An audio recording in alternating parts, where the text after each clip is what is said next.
Hypocrisy की हद देखो। इमेजिन करो दो दुश्मन हैं, दोनों एक दूसरे की लंका लगाना चाहते हैं मगर अपनी लंका को बचा के। अब कैसे पॉसिबल है? बिल्कुल ऐसे ही कुछ वेस्टर्न वर्ल्ड और वो कंट्रीज जो रशिया से ऑयल इंपोर्ट करती हैं, वो ये भी नहीं चाहती कि रशिया के पास पैसा जाए, मगर ये भी नहीं चाहती कि वो रशिया से ऑयल इंपोर्ट करना बंद कर दे, क्योंकि दोनों के धंधे एक दूसरे पर डिपेंडेंट हैं। अब किया क्या जाए? तो यहाँ पे प्राइस कैप लगा दिया गया रशियन ऑयल पे। इसका मतलब क्या है? इसका मतलब ये है कि रशिया से अगर ऑयल खरीदा जाएगा तो लेट सपोजिटली उसकी सीमा तय कर दी गई कि 70 रुपये से ज़्यादा एक बैरल के रशिया को कोई भी नहीं देगा।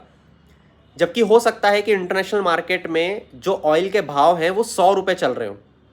अब ये कैप क्यों लगाई गई रशियन ऑयल पे?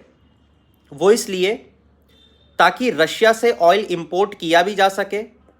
ये ज़रूरी क्यों है? क्योंकि अगर रशिया से ऑयल को इंपोर्ट नहीं करेंगे तो जो डिमांड है ऑयल की उसको मीटअप कर पाना मुश्किल हो जाएगा और प्राइसेस हाइक हो जाएंगे। और ऑयल के प्राइस अगर हाइक हुए तो ये ओवरऑल हर इकोनॉमी में इन्फ्लेशन लेके आ जाएगा।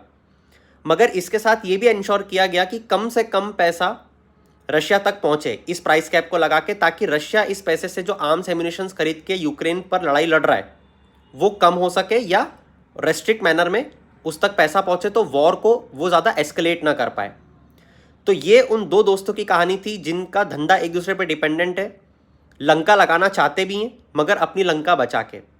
तो आई होप सो कि आपको price cap on Russian oil समझ में आ गया होगा।